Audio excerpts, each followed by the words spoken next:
Well, welcome everybody.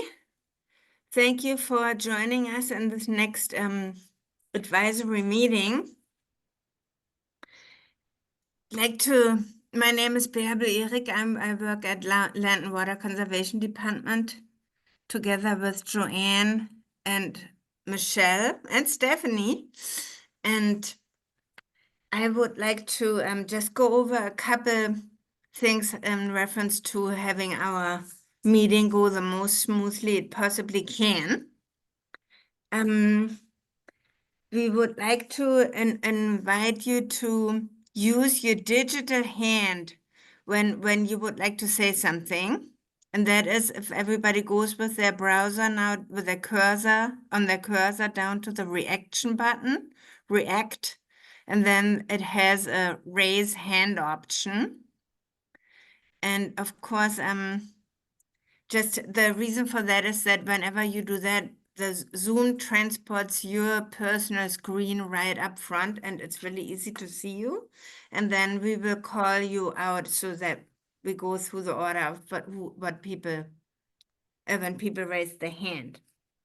Another thing we'd like to invite you to do is that whenever you agree with an idea, you may use a thumbs up reaction or whatever other reaction you would like. So then we don't need to verbally say, oh, I agree with what so-and-so said, and rather can use our time to contribute new angles and ideas.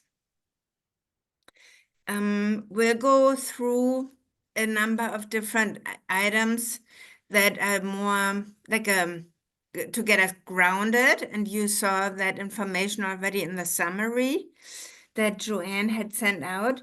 And just a short reminder that we are inviting any kind of questions on that content to be outside of this meeting so that we can really spend this time on our discussion about protection activities.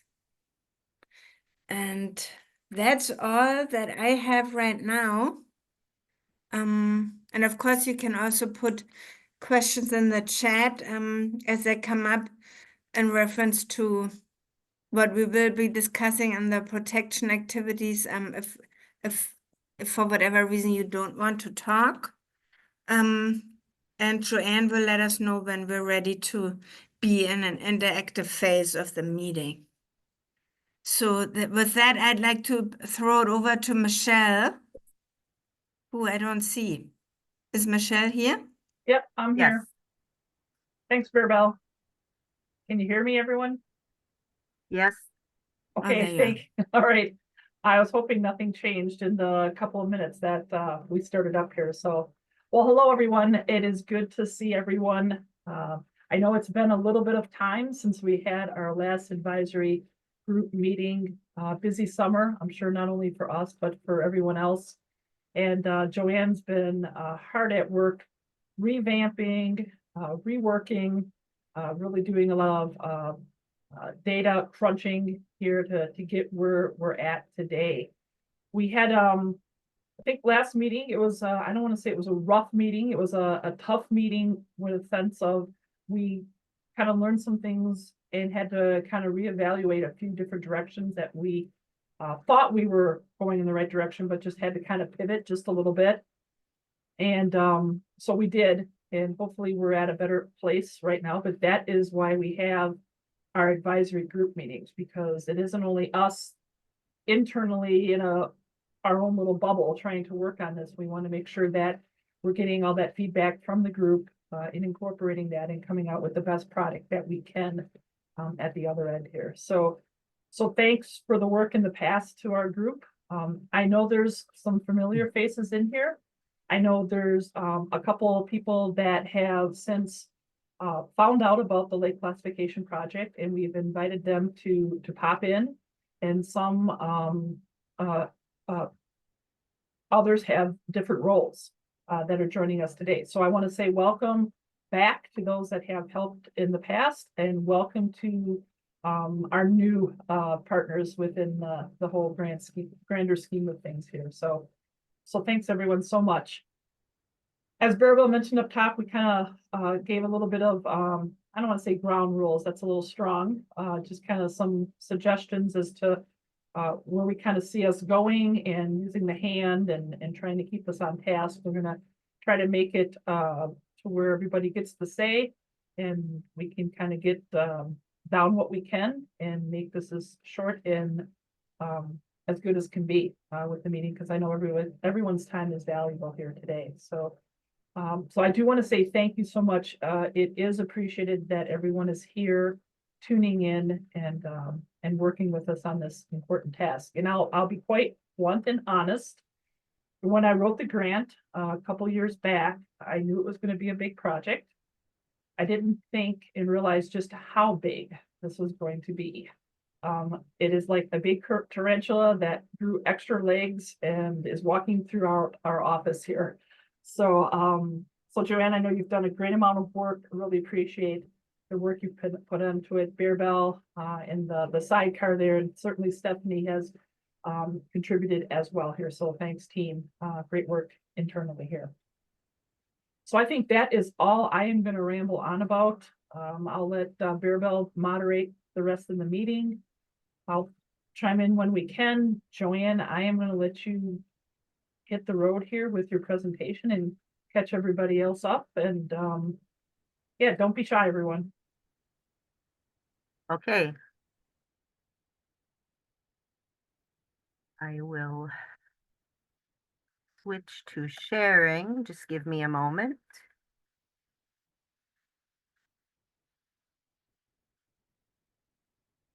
Okay, are you seeing it? Hello? Yep, Yeah, you we can see it. Yeah, okay, okay. I don't see presenter view though. Joanne, I see double slides. You see double slides. Okay. Bearbell, what do you see at your end? Not again. Okay, here we go. How about this? Is that better? That looks good. Okay. All right. Good afternoon, everyone. I'm Joanne Lund. I'm the Special Projects Coordinator for our department's High Quality Waters Protection Project. And part of that project is developing a lakes classification system for all of our beautiful lakes in Oneida County. We have approximately 1,100 lakes, and I'll just say up front, I guess, we have complete data for named lakes, which is 451 lakes. And then there's another 650 or so that are unnamed that we have a incomplete data set for. And we will eventually turn our attention to that and come up with some kind of guidelines. But for now, we are working on the classification system for the named lakes.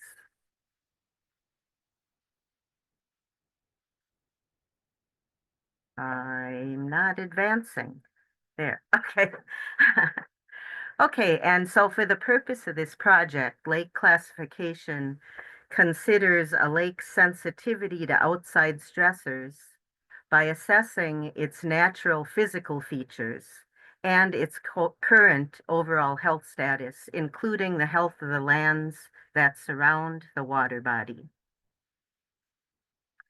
So we looked at a set of physical features, and this was surface area, maximum depth, the shape of the lake and its position within its watershed, and also how water enters and exits the lake. And we use these features to assess the sensitivity of that water body. Then we used the DNR's High Quality Waters List and the Healthy Watersheds List to assess the current health status of each water body. We combine these, the sensitivity and the health status, to define a protection level necessary to keep that lake healthy or at its current status.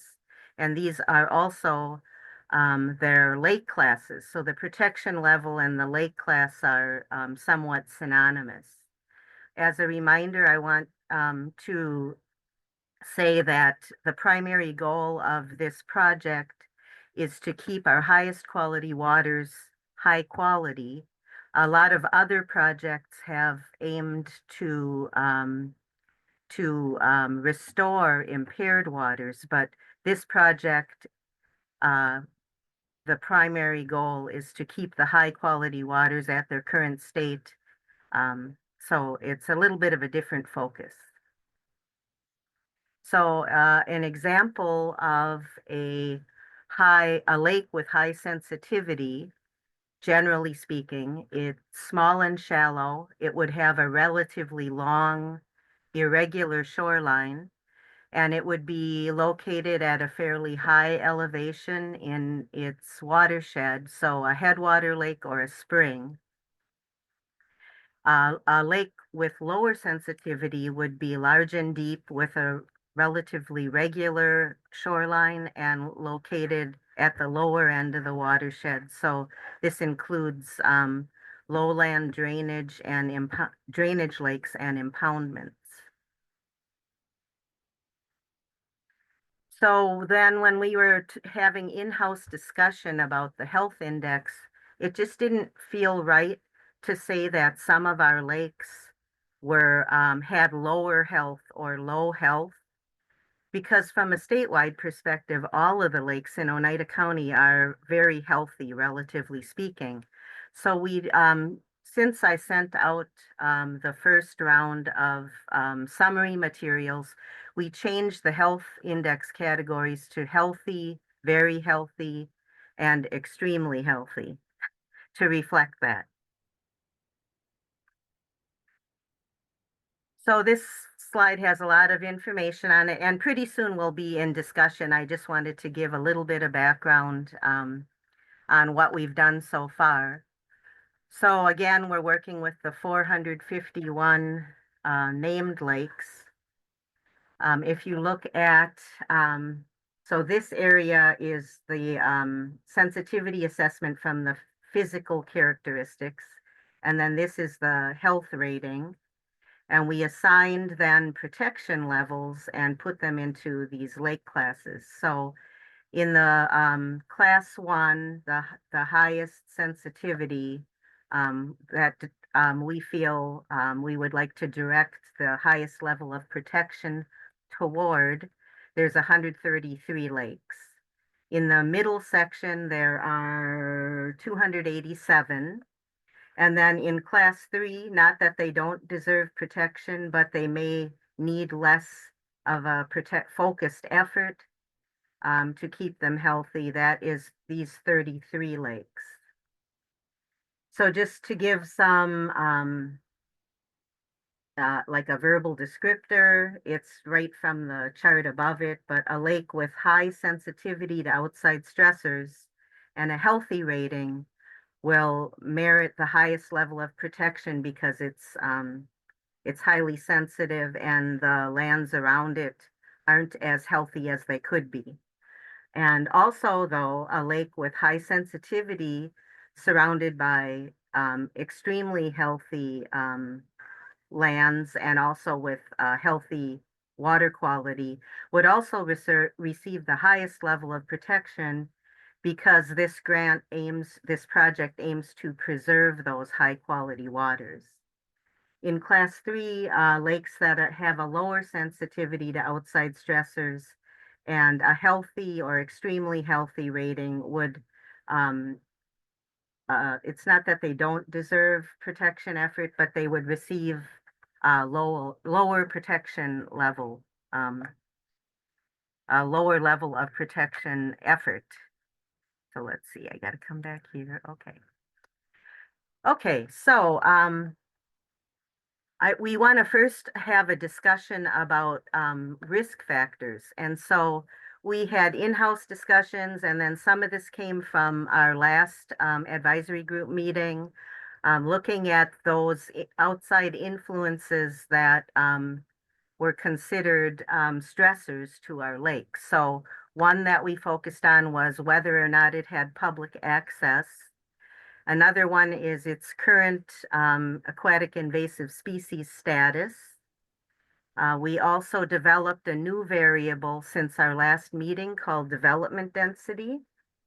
And that one was data we developed using the county tax records. So we looked, so that what this is defined as is the shoreline length divided by the number of improved parcels around the lake. So it's a reflection of like human development per foot, really. And then we have a subset, of course, that may be considered by some to be feasible to generate enhanced wakes on. And so that's another risk factor for our lakes. And we want to use these risk factors to focus our protection activities. So we want to first talk about the stressors, and then a little bit later in the meeting, we'll turn to focused activities we might use to mitigate these stressors for each of our classes of lakes. So at this point, we would open up for discussion of if you have any ideas, any questions about these or ideas about other risk factors we might consider. Are there any hands up yet, Bearbell? No. No?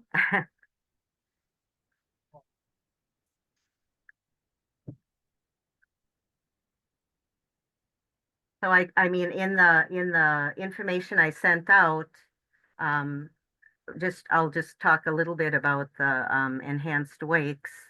So we have 120 lakes that are at least 50 feet deep, or sorry, that are at least 50 acres and 20 feet deep. And so those are like potential for the use of enhanced wakes. So we really, in this category, would be focusing on about 120 lakes to assess.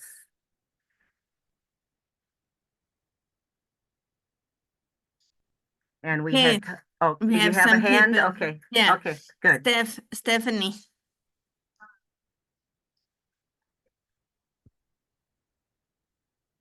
I can't hear her. Stephanie, we can't hear you.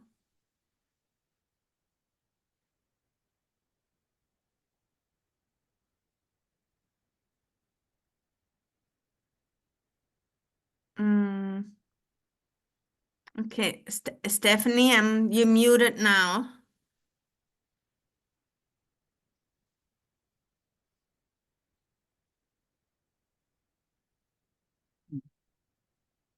Okay. I heard your question over the wall, though. Yeah. So, well, yes, we need to repeat the question. Oh. We couldn't hear you, Steph. So what she asked, if I heard the full question, was whether there were inside stressors as well. And I guess those would be included here. We did have a discussion in-house whether we should remove the word outside, but I guess what we're thinking is that these stressors aren't like really naturally, normally occurring. So of course, once the aquatic invasive species arrives, then it's inside. I'm not sure if that's what she meant. But just you can think of it as anything that's stressing the integrity of the water quality or the land around it.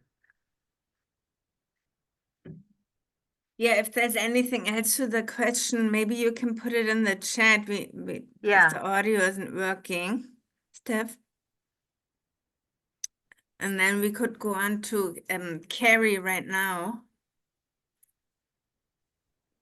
Yeah, well, first I want to say I really like your development density risk factor. I think that's pretty clever and gets at an important thing.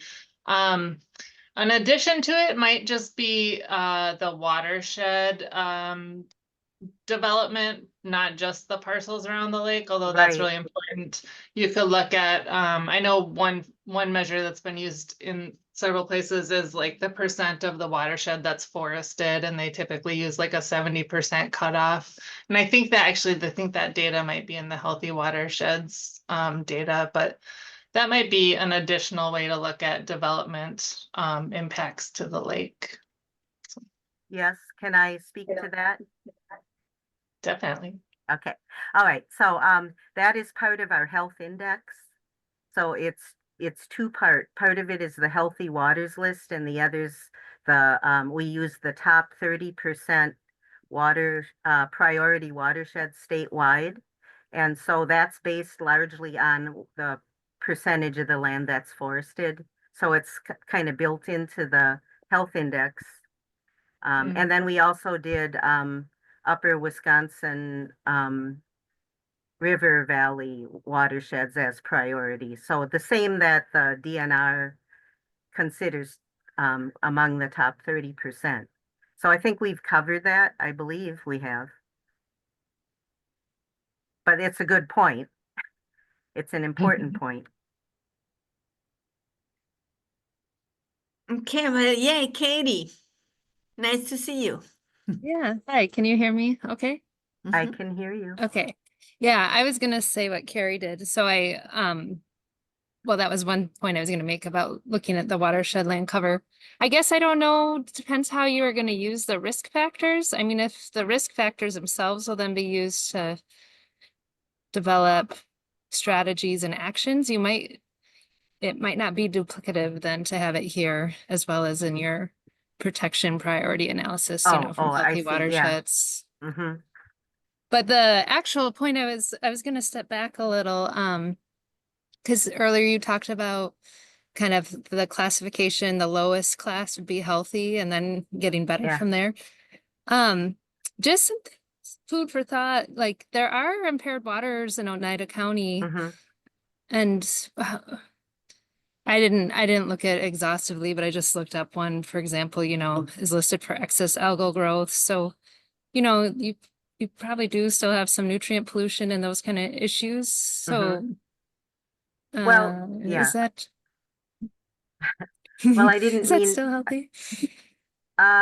well, looking at all factors, a group of factors, I guess, and I'm not sure where that lake you mentioned falls in the evaluation, but we looked at a very large combination of factors in assessing the health index. So that has a lot built into it as well. And I mean, I can't go into detail right now. Maybe if believe Lauren is on, she could say something more about how we assess the health index because she helped me with that. It was, and And I also don't know if you're more looking at just protection activities for this exercise, but yeah, I was just thinking, if there's some impairments like that, restoration objectives would be important too. And then thinking about risk factors, to be able to successfully restore those waters. well, I things that will guess I kind of would say prevent that this grant focuses on protecting high quality waters and not restoration of impaired waters. But we are looking at all of our lakes, and as so they're all considered. It's just that the main focus of our efforts is protection of high quality waters. So I guess, I mean, sometimes it's useful to break out an individual water body and take a closer look, so we might do that in that case, certainly if it was brought to our attention, but right now we're looking at sort of for the 3 lake classes we've developed, we would like to think about protection activities, I guess, starting in a more general sense, and then we would work them to become more specific. I don't know if, the thrust is not though, restoration.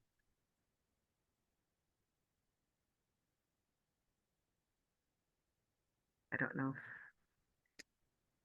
Are we good to move on to the next person? Oh, yeah, I would Okay. think so. Then Dan Butkus. Okay. There you go. I had to look for the mic Hi. icon. As you said, Joanne, earlier, in the grand scheme of things in the state of Wisconsin, oops, sorry. There. It's a timer. I have to leave here shortly, so I'll be reviewing the recording and then making comments by email.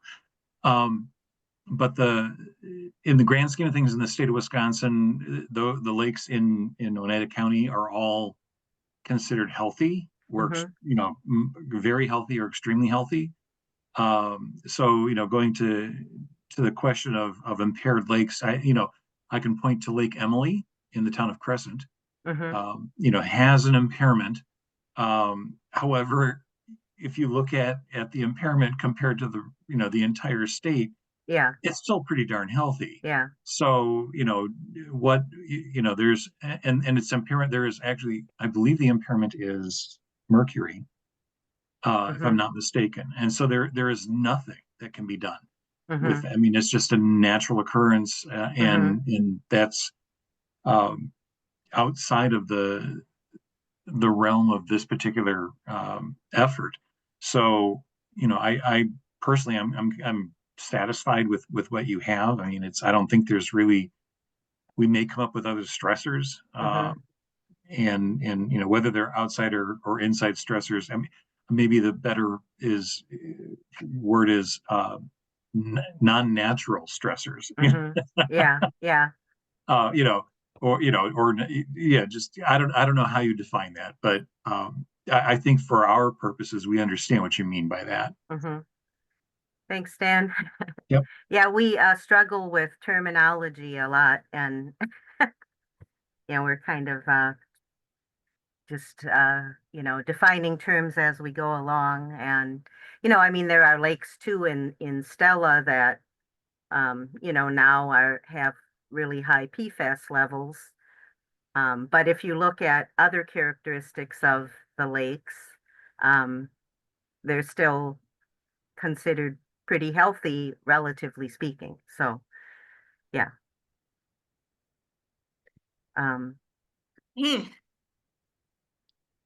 Shall we move on? Sure. Michelle. Thanks, Berbel. Kate, I think I just got a couple questions to throw Katie's way, just so we can kind of understand this a little bit better. So Katie, were you mentioning when we had those classes, or the definition of healthy as in going healthy, very healthy, extremely healthy, we moved to that terminology instead of the low, medium, high health index.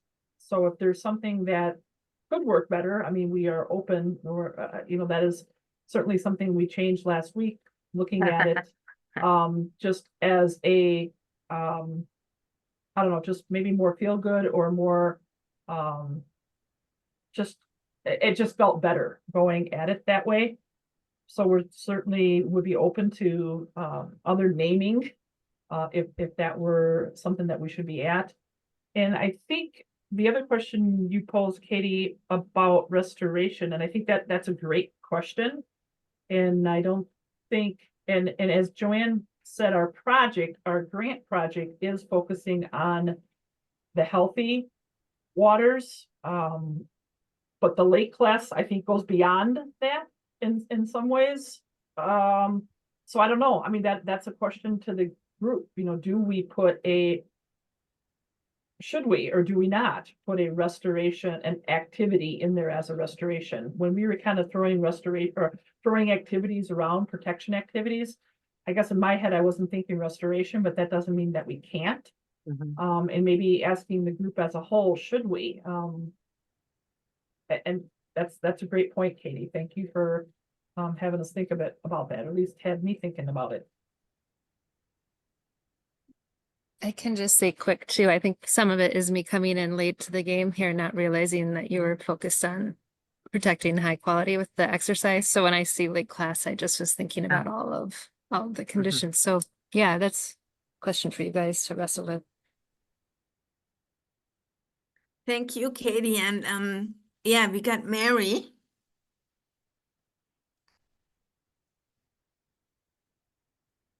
Mhm. Oh, okay, I'm off mute now. Yeah, one of the things I've just been thinking about with the development density, and this might be getting a little granular, is what kind of development is it? So, you know, and a lot of towns now are going through like rental issues. Mhm. So is the property a rental property, or is it an actual home? So that was just one thing. But then you'd brought up the I'm still a little foggy, so I don't want to spend a lot of this meeting time on this. But if we're calling them all high quality lakes, which I do agree because I've seen some of the other lakes in the state, is the intention that you're feeling is that the ones that are in class 1 would be the ones that would need the most protection? Is that clear? Do I have that clear? Generally speaking, yes, they would get the most effort They'd get the to most. keep Okay. them high quality, as Yeah, part of this project. yeah, when I looked at the list, one of the questions I sort of had was, I personally, I think all the lakes are very vulnerable unless they're truly very large lakes, and I've talked to you about that with Mhm, the enhanced mhm. wakes. But I also wonder if that's just getting a little ahead of our skis, because one of the things when you're talking about applying the county standards, which again, you know, we think those are probably a little bit on the soft side, but one of those key issues is addressing AIS.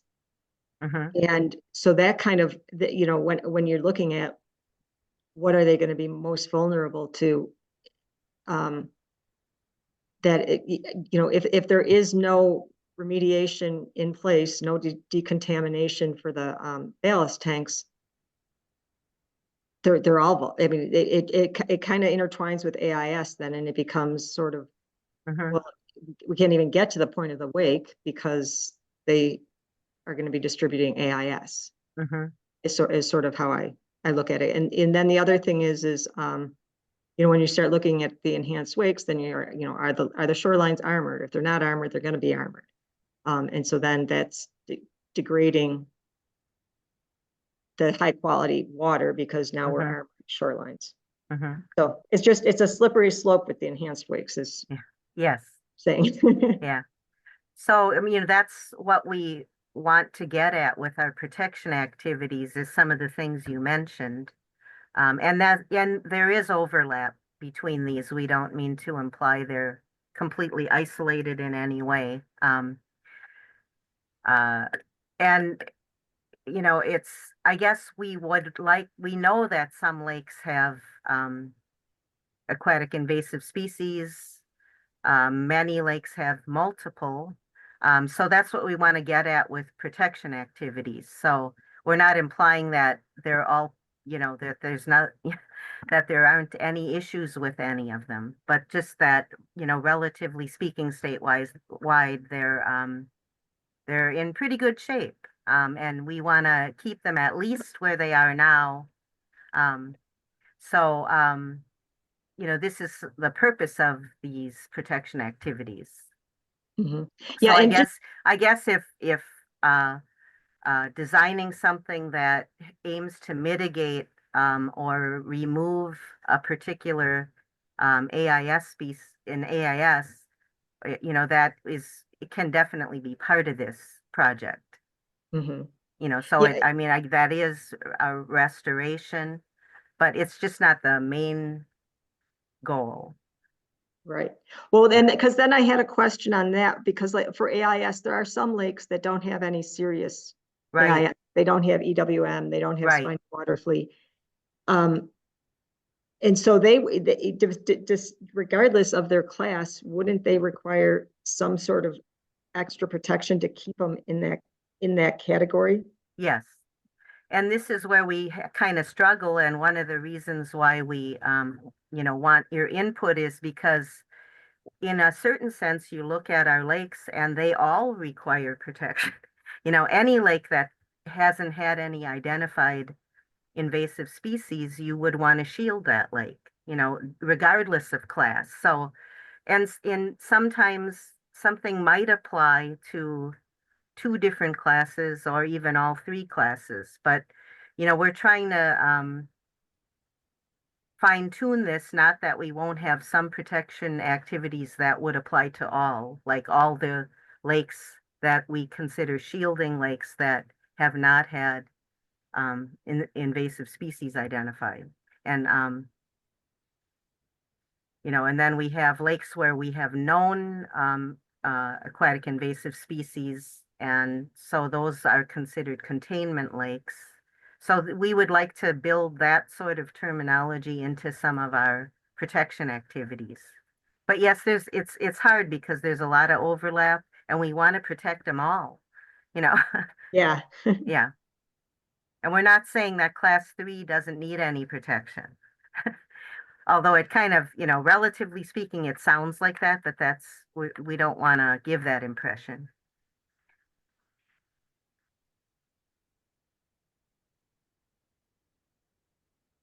Okay, I'm- but then we have Scott.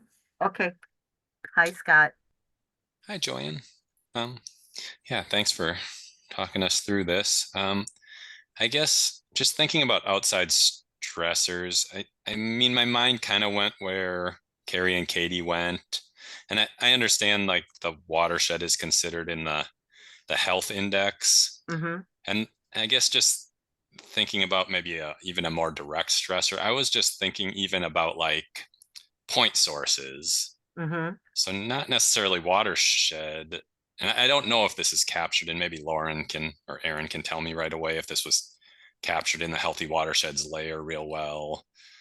But point sources like would be a specific outside stressor that maybe if it was in one of your higher categories, like there was a town, discharging wastewater, like thinking about how to integrate that into future management and protection of that water body might be something worth thinking about.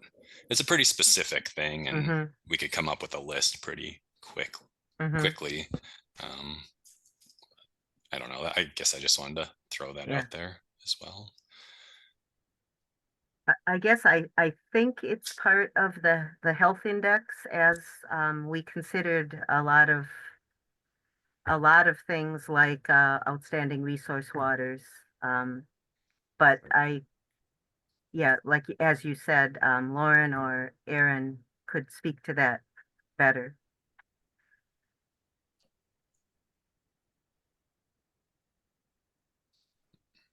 Aaron, I can let you take that one. My understanding, there's no direct point source metrics within the watershed health index, but Joanne, you're right. Within the high quality waters list, ORW and ERW was considered one of the qualifications to be a high quality water. And really quick too, for people who are wondering, to be on the high quality waters list, you have to, for those who aren't familiar, you have to meet 1 of 3 metrics, either meet 2 of 3, meeting water quality standards, having good to excellent biotic integrity. So for lakes, plant survey, and then the third would be a unique or rare resource like a wild rice water, ORW, located in SNA. So it is possible that there are some waters on the 303D list that are also considered a high quality because they have the potential. They're currently capable of supporting those communities or rare resources, but they would be at risk. So Aaron, feel free to add anything there, or Scott, that I. Sure. As to the question about point sources, thinking to all the metrics that we had in the Healthy Watersheds Index, there isn't one specifically that ties to point sources directly. But Lauren is correct in that, within ORW and ERW, there is consideration as to whether there is a point source on the water. So within the high quality waters classification that we had, it could be reflected in the fact whether it's been classified as one or the other, ORW versus ERW, and reflecting if there is a point source and it has that classification. Mhm. So I guess the other thing too, I certainly understand the thought there. I'm not sure. I would have to do some more digging as to how many lakes directly would have a point source outlet. A lot of times those are on streams throughout kind of the greater Northwoods area. Generally because I think a lot of times the water quality standards are a little bit less that they would need to meet as a stream or a river versus a lake. So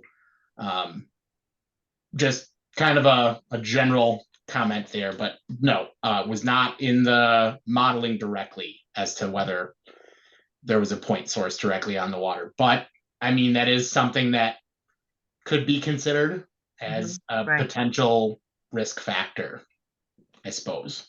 Mhm. Okay, thanks for bringing that up and the responses. I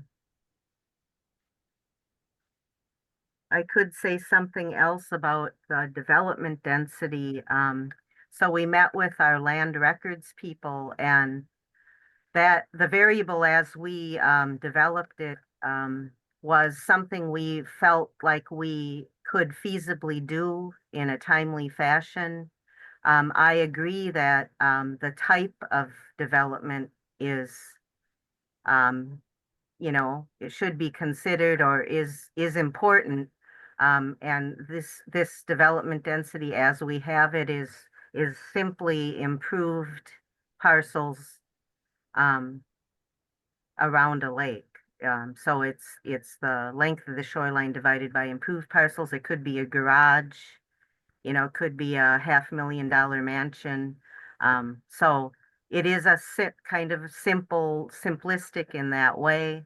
But it's something we thought we could do feasibly, and we could look at other adding more to it.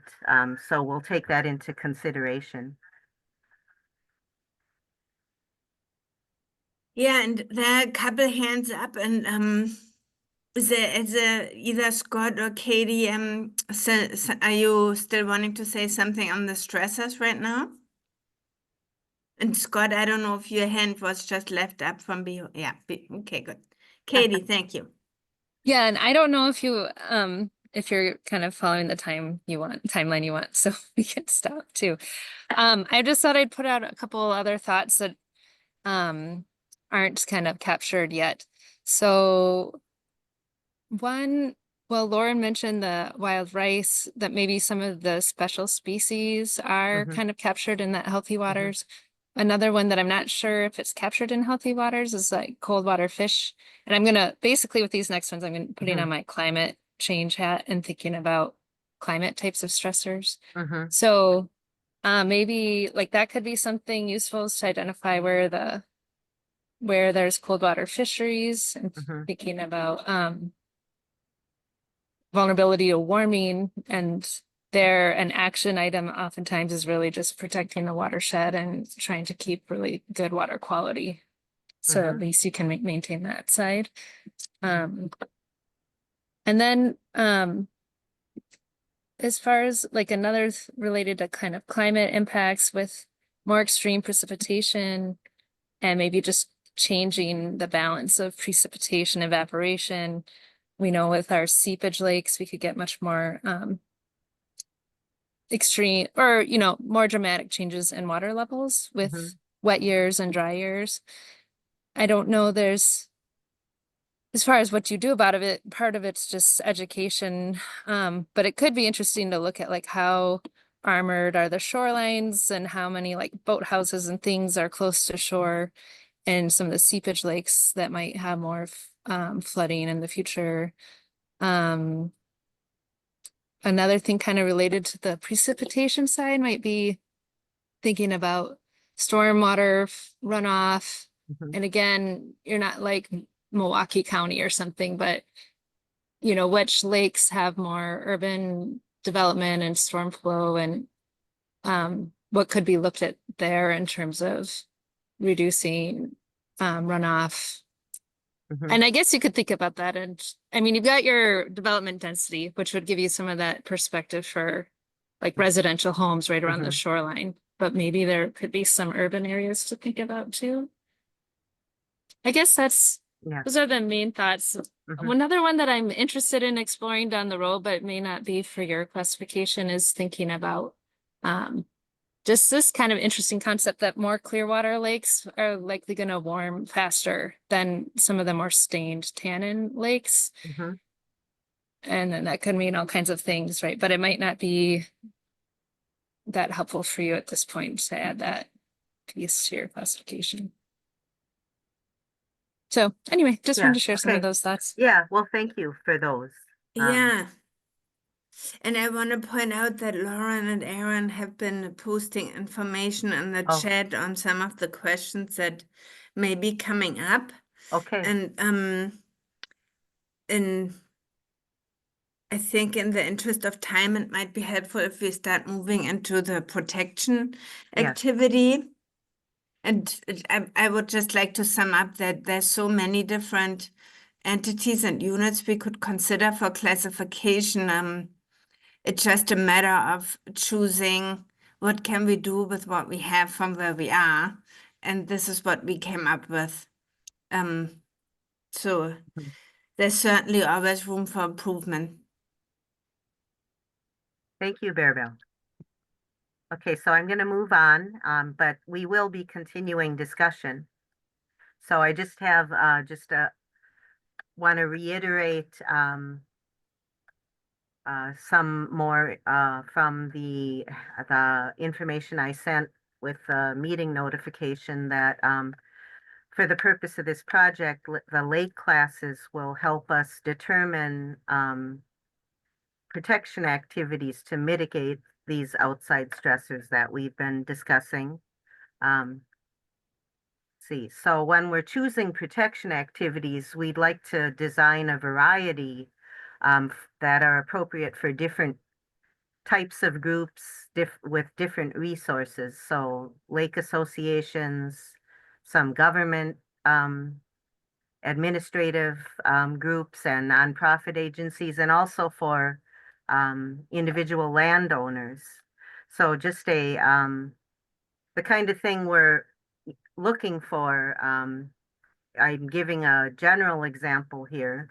So, and of course, we want to more fine tune this, but looking at just like lake water quality monitoring, the class 1 is largely small lakes with less development. And so there's probably not a lake association there or anyone doing water quality assessments. So we might want to initiate lake monitoring for those lakes, expand anything in the middle class, and either expand or maintain for the lakes in class 3 that are larger and generally more developed and probably have a lake association that's active.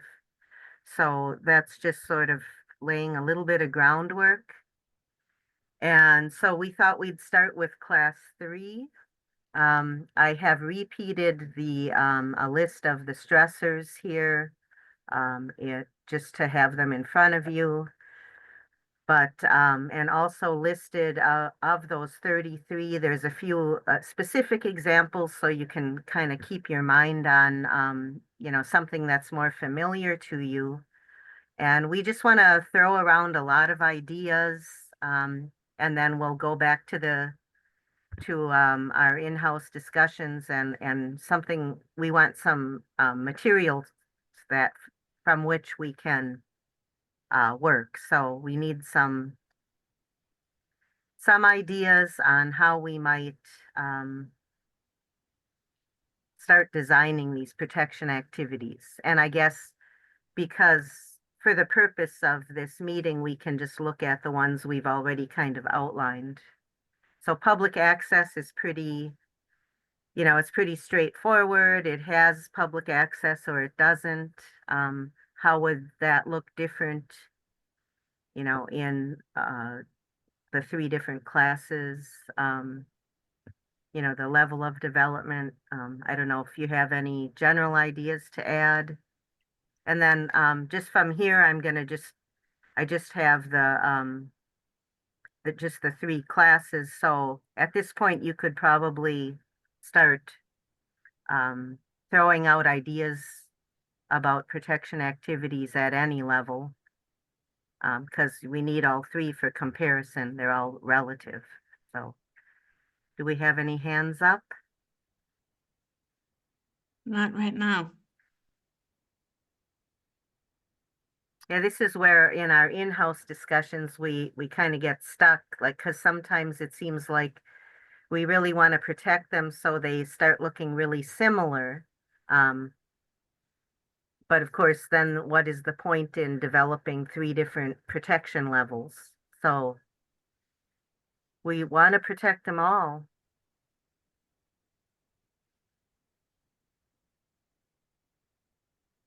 Is your, I wasn't here for how you came to the 3 protection levels. I mean, I'm guessing the activity itself might be the same, but it might just be if you're the county where you prioritize funding people to do clean boats, clean waters, Mhm. right? It's not that if you could have the public access at all of them, if you could have clean boats, clean waters at every public access point, you would. Right. I see. So you're thinking the activity would be the same, but it would be a little bit different depending on the group that was executing it. Is that what you were saying?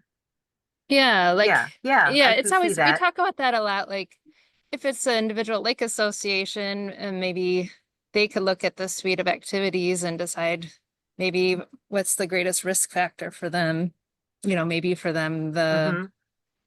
it's a tiny boat launch that's not used very much, but they've got Mhm. a lot of development Mhm. density or something. So Mhm. native plant restorations, or native plant protection is a bigger deal than, Mhm. but then, if you're the county and you've got a finite budget and you're trying to work with a lot of lakes, then you'd Mhm. maybe use this schematic to figure out which ones you'd prioritize more. Mhm. So is the activity that you're suggesting clean boats, clean waters? Yeah, that could be one in the, like, for the AIS risk, right? Mhm. Yeah, And well, that's kind of AIS combined with public access. it Under is. public Yeah. access, like, seems.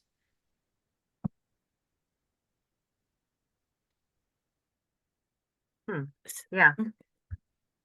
Okay. And I mean, I wonder just now, if those 2 could be combined in some way rather than looked at separately. Maybe that makes more sense.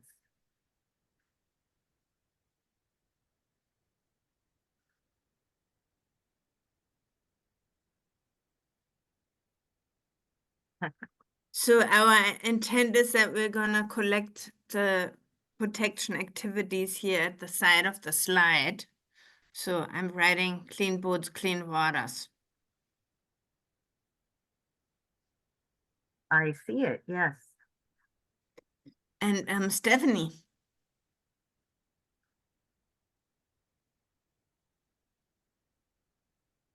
There's only one lake on our map that does not have. you're not coming through again. I think if you try to see in your audio if it's really going to your headset.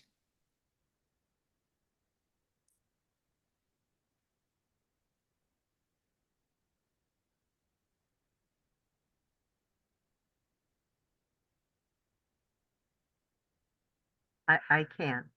Yeah. And actually, Steph, if you even want to hop over and step into my office and make your comment, that would be perfectly fine too.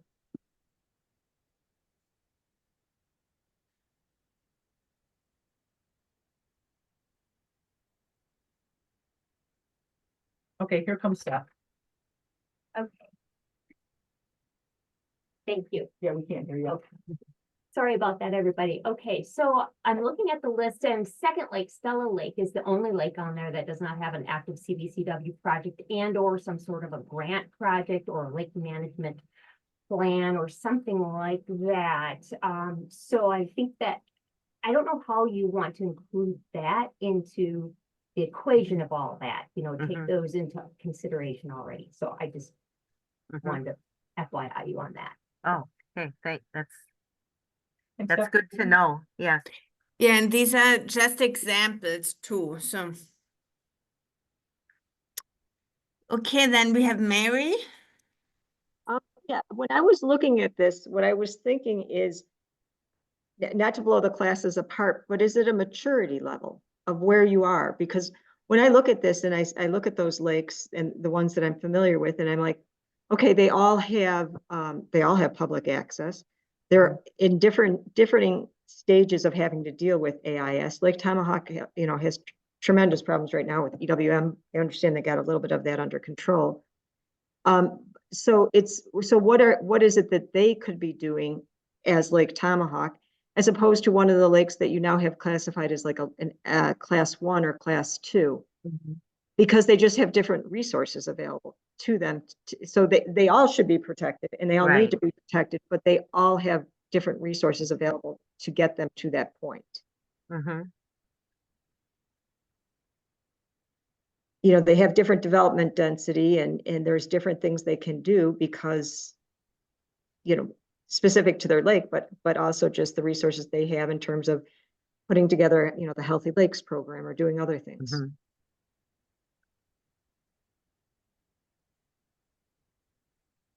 Okay, that's true. Yeah, thank you for that input.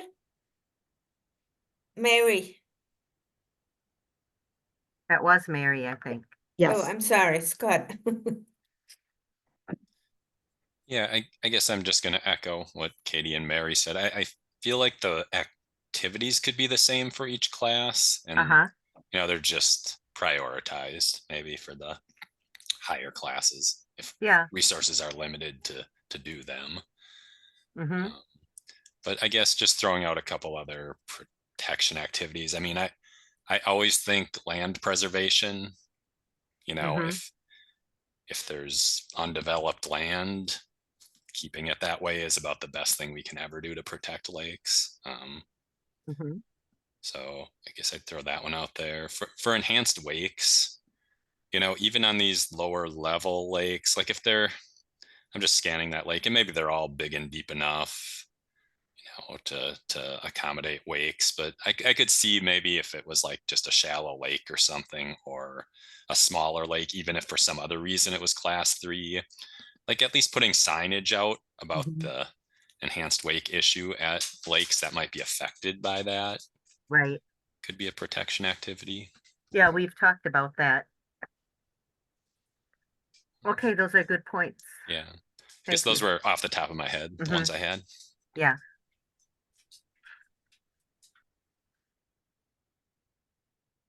I mean, to Thank me, you, it's- Lauren.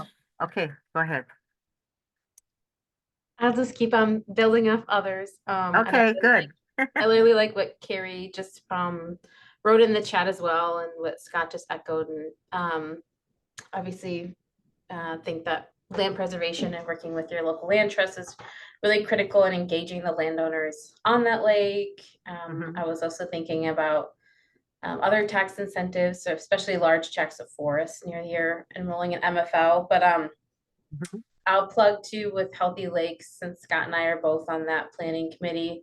A big part of the Healthy Lakes and Rivers program too is thinking about like building capacity for those organizations. So that's not necessarily a responsibility of the county, but I think, you know, when we've seen different groups do more targeted outreach, you know, they go through the Score My Shore survey, they attend workshops, that's more successful. So I guess this is more so like helpful feedback, Mhm.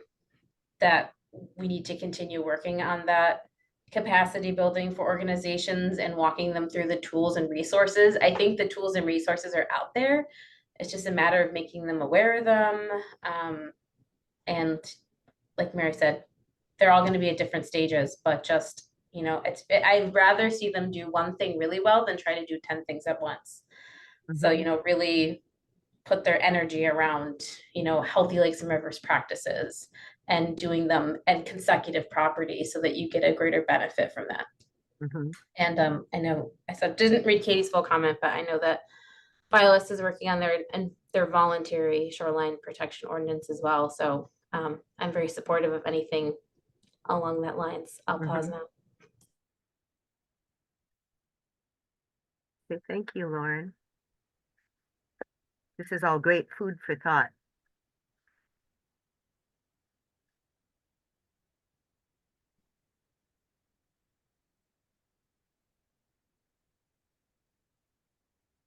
Oh, good.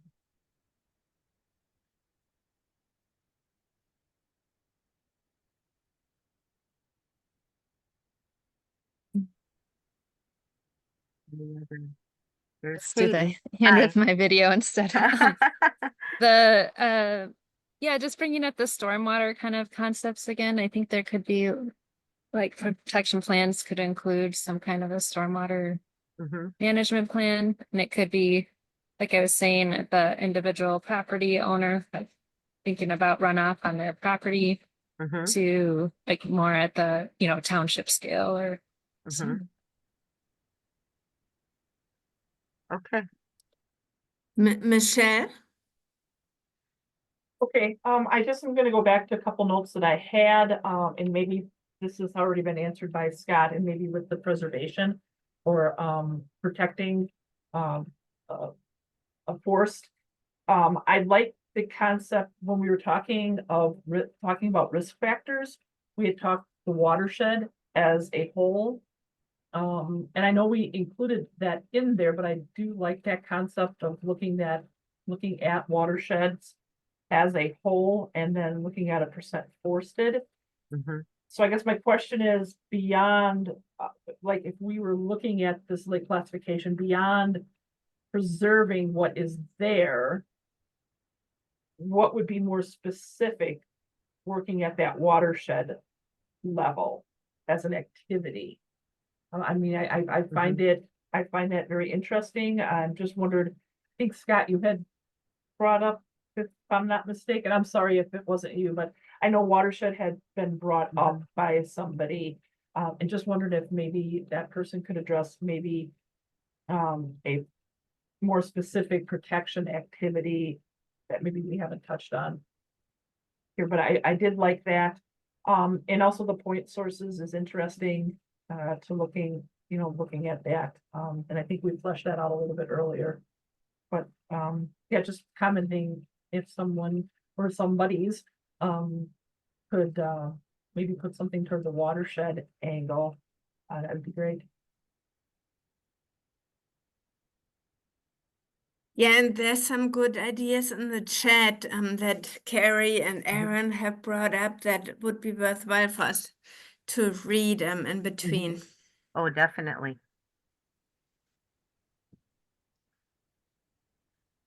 Debbie. Yes, hi, everybody. Hi. Yeah, watershed was always on my mind too, in my list of things that I've thought about. And I know as a lake owner, I wondered who I could match up with concerning my watershed. First, I needed to understand which watershed was mine. And then I thought, well, who do I work with that's within my watershed? So I guess bottom line, what maybe I'm suggesting as a protection activity could be maybe forming watershed groups. Mhm. Thank you. Thank you. That's a good idea. Yeah, I believe in Minnesota that might be one of the setups they have. Mhm. Maybe I'll take a look at that. The Minnesota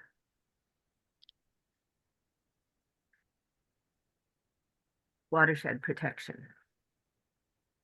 Mary? Yeah, just to build on that, when you get into some of those smaller lakes, because they don't have lake associations, Mhm. can align with another lake in their watershed, that can help kind of share resources, or get them. Mm-hmm. If you have a little lake above you and then you are a bigger lake lower in the watershed, you're gonna, whatever happens in that little lake affects you. So it's to your advantage to know who they are and to bring them in. That's a really good idea as well. And then just, when I'm looking at these, and we talked a little bit about this, and I think that,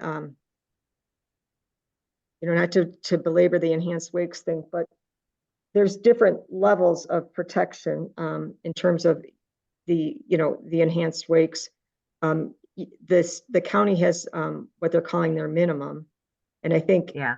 then you have to decide, what do you want to do above that in order to protect your lakes? And so that's just another way of looking at that.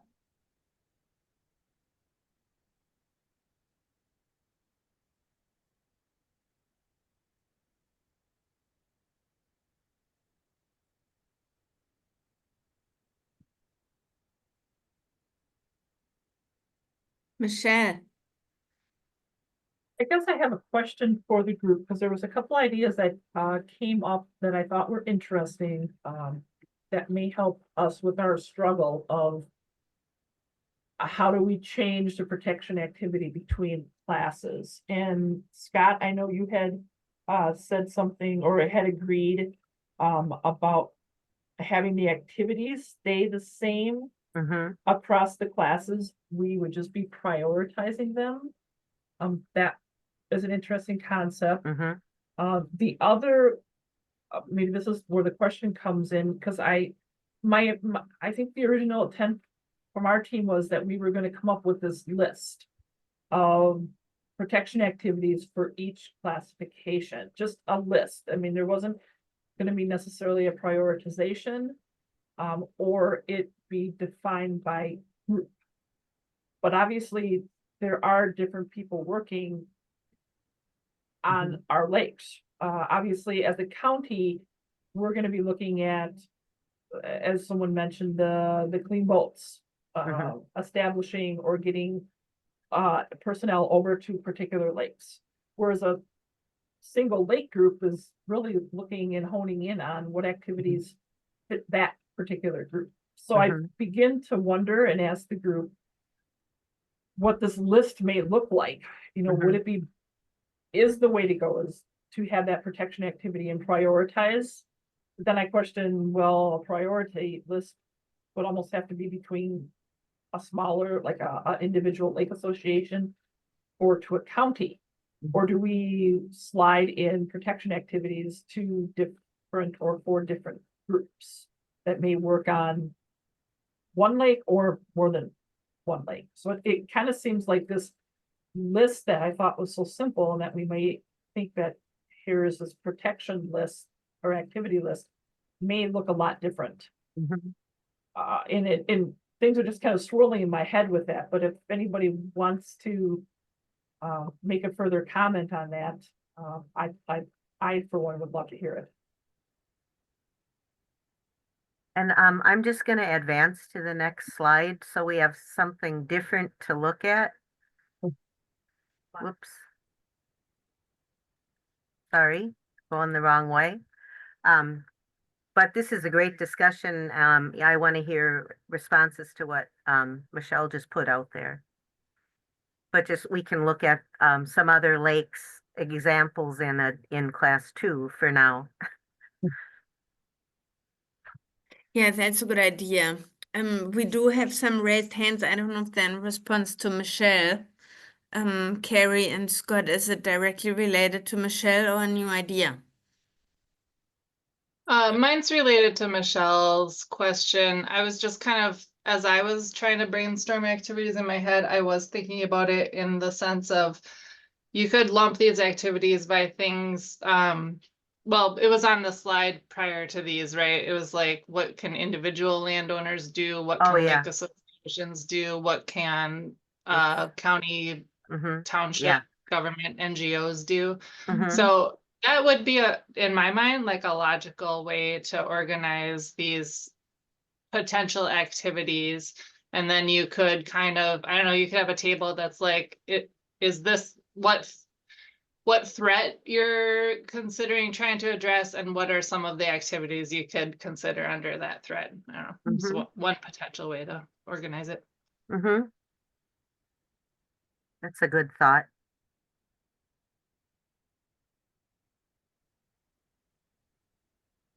Okay, well, Scott?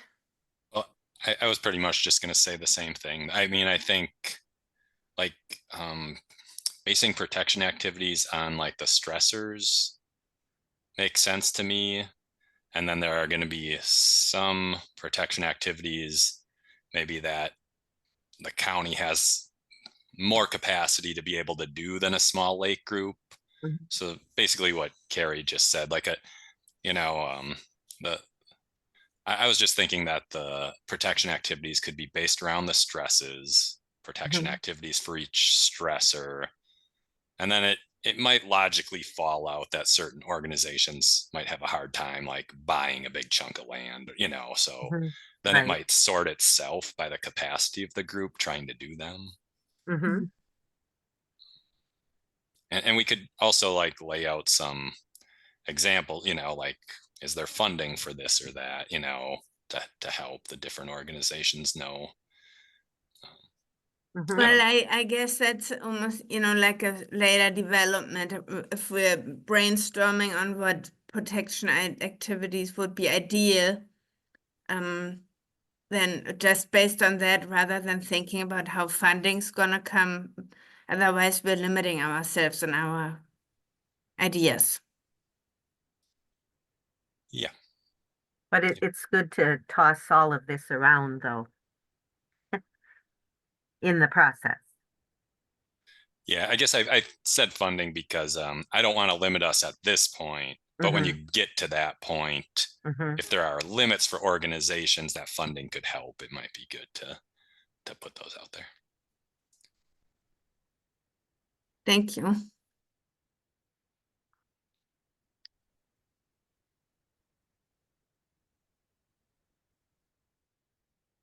Okay, Stephanie put something in the chat.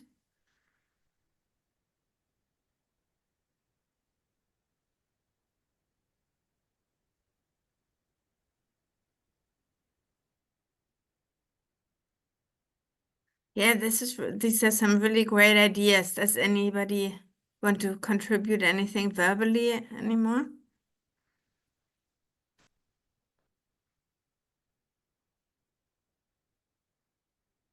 Lauren. Hi, I was just gonna quick add in, Joanne, Michelle, and those of you who have sat through the training, I know you're aware there's a lot of data and a lot of metrics, but Michelle, you did mention at one point like percent forests. Within the opportunity index of the healthy watersheds modeling, we do have forest rarity and abundance from our forestry program. And then there's also, Erin, correct me if I'm wrong, but I think percentage of forest remaining within our hydrology score. Anyways, it's built into a lot of different areas, and that's all within the viewer. So if for prioritization purposes, if you were looking at some forestry related activities you wanted to narrow down, you could use the data for that purpose as well. Okay, thank you for that.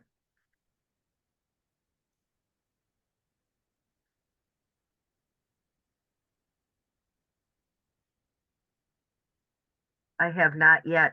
I'm sure I still don't recognize all that the viewer offers.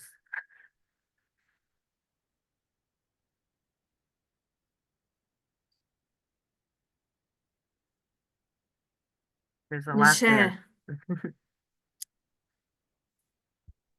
Hey, this question is for Katie. Is Katie still on? Because you piqued my interest a little bit.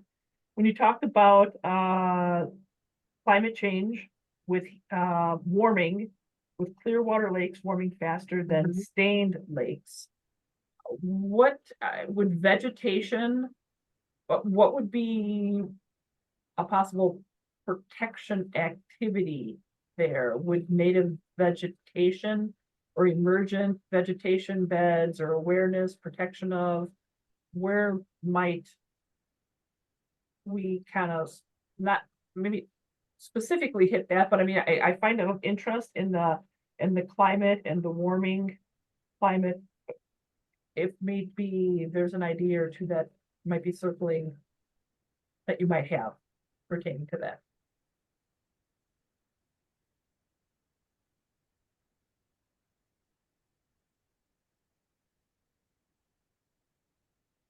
Is Katie still in earshot?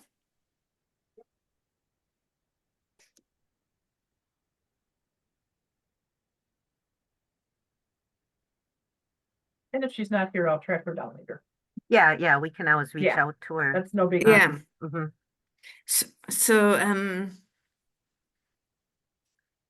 gonna go to the next slide. Just so we can see examples in each of the 3 classes. thank you.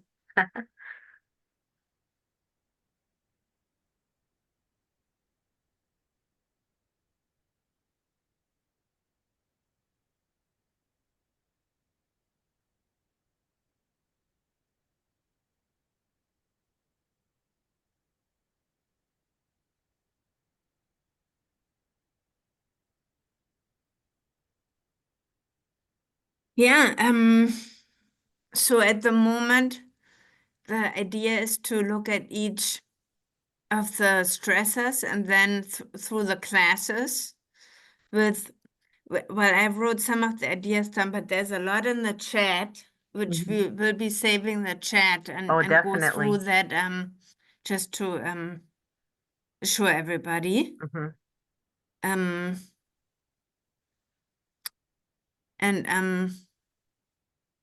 we need to do that manually. Is there any other idea for protection activity coming through right now?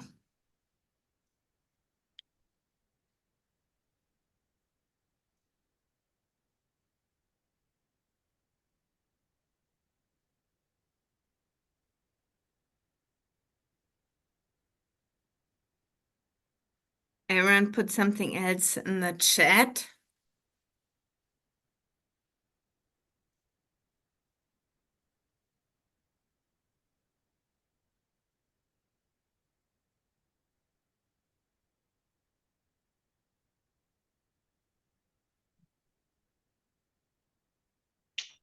So this is Aaron. Sorry, I didn't raise my hand, but not That's related to okay. my comments in the chat, but just looking at, for the example of Little Rice and Gobbler Lake, Mhm. one protection activity, that's largely within the western block of the county forest. One thing might be, in thinking about that watershed, it could be something in relation to the fact that just discussions around things like road maintenance, aquatic organism passage, Mhm. things related to, recreation and forestry out in those areas with county forest staff, those sorts of things might be activities that aren't necessarily something that, individual landowners could take. But for the example of Gobbler, since it's pretty much, if I remember it, largely owned and within the county forest, maybe it's something about looking at, well, what are the, BMPs that are being used in relation to that particular body of water. Mhm. What are the setbacks, those sorts of things, which I think there might be an SNA out there, so this could be completely off track, but just something that came to mind for properties that are within, large land holdings that are, in public ownership, but might still be subject to something related to management activities, whether that be a town management activity, whether that be a forest or recreation activity, those sorts of things. So just throwing an idea out there. Thanks, Aaron. Yep. I will point out for those who don't know that Gobbler Lake is in the highest rated watershed in the state, which is in Oneida County. Mhm. We're delighted by that. You gonna update your welcome sign when you drive into the county? Yes. Well, still I think mean, we- honestly, that is, while that is really funny comment, it actually is something that could be another protection activity. And, just as people move through the state to point out highlights on the county signs. Yeah.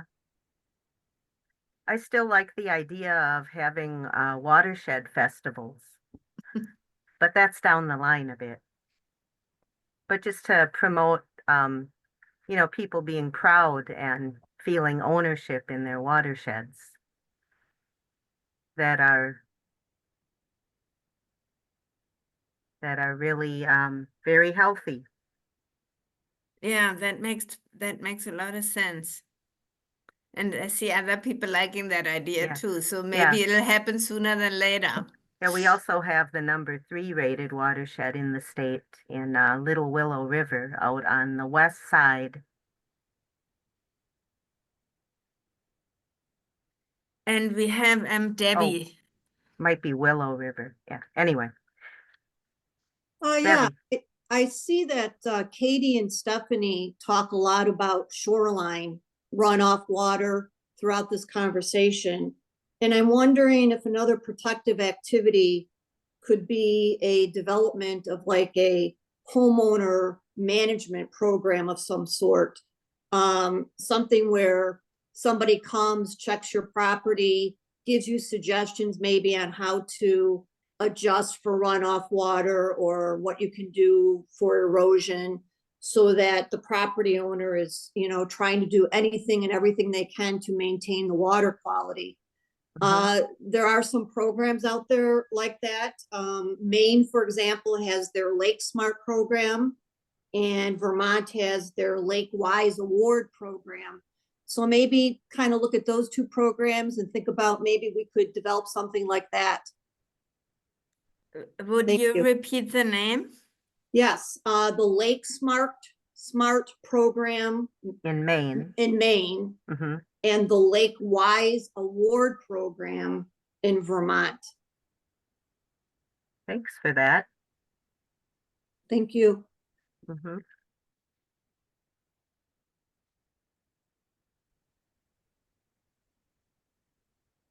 Okay, thank you, Debbie.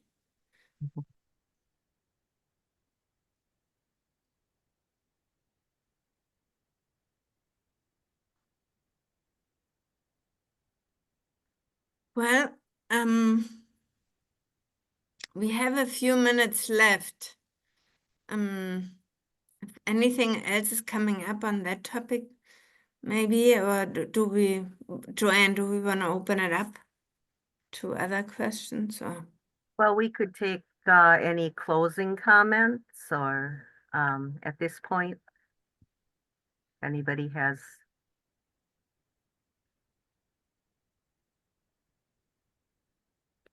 And yeah, thank you for Katie for that, the disturbance, shoreland habitat disturbance viewer. That's definitely an interesting tool for everybody to look at.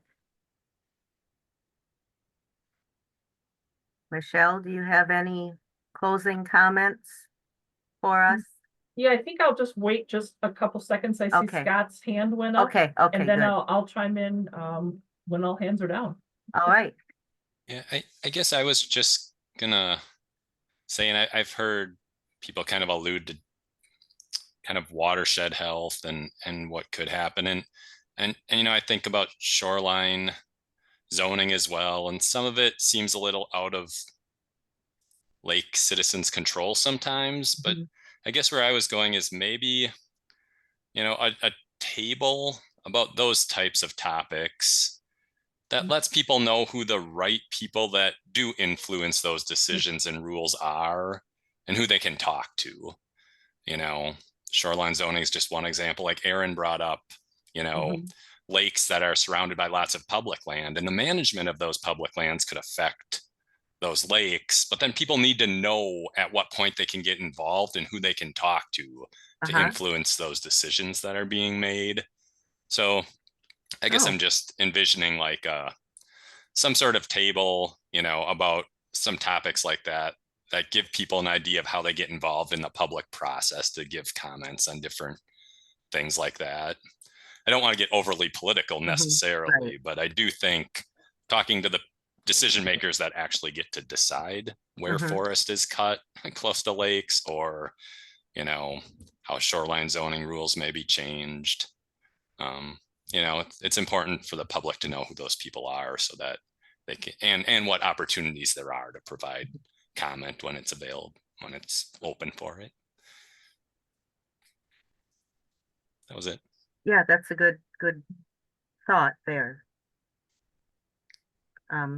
Yeah.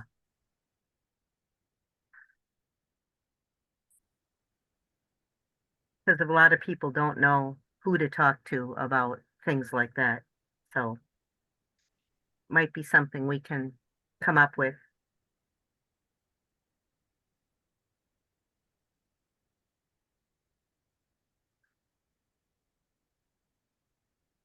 Okay, I don't see any other hands. Clarabelle, Joanne, Stephanie, any last parting comments? Before I kind of maybe wrap it up here?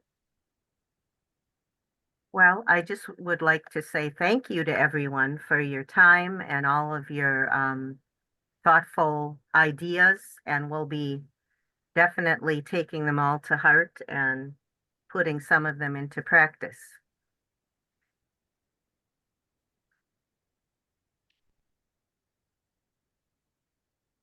Okay, so I want to just mention a couple things. Scott gave me some food for thought. I know we did want, and I'll update the group on this, we did want to address zoning and climate change within the document.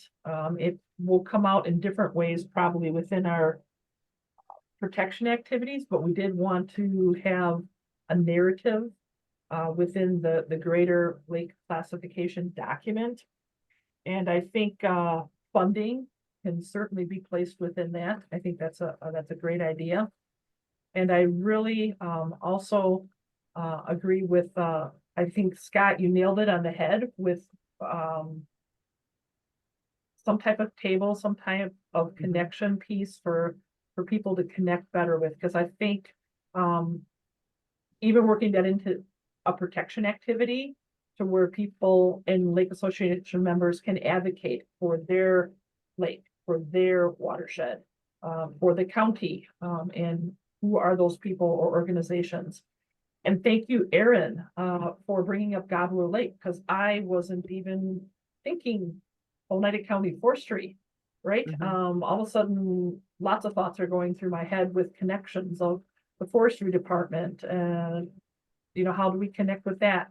How do those connections happen? And then that kind of connected some dots with Scott as well, to making something very easy for people to be able to know the departments and the contacts and what they can do and what those departments actually, you know, what they are doing with some of these areas. So I think those are really great thoughts. Thank you everyone for I know there's lots going in my head, and I'm sure my staff as well. A great job on the chat. I love it. I could not keep up, so I just know that there is a large chat component in here. So there's some great things over there. We'll look at those after we get through the meeting today. Some great information, some great links. So thank you everyone for putting that in there, because that really helps our job and makes our job easier and makes the product a lot better at the end. So I think with that, I think we're right at the 3:30 mark. I think we were able to capture a lot of information today. I really appreciate stretching our horizons here and really making us think about this and coming up with some different ways to look at the protection activities and the list in and of itself. So that was great. I think the time was well spent here. It gave us a lot to work with. And I stress also, if you think of something more, please reach out, give a call to any of us, drop us an email. we're happy to talk. We're happy to, answer questions about it, to work things in, and to really keep at this here. So, I think we'll take it back in. We'll do some more work. We'll be in contact with the group again. Not sure if we may have one more meeting. I'm not sure, but we certainly will have emails coming out to the group to keep you posted as where we are. And we'll catch up with others that couldn't make this meeting here as well. So, but yeah, I definitely want to say thank you, everyone, for contributing.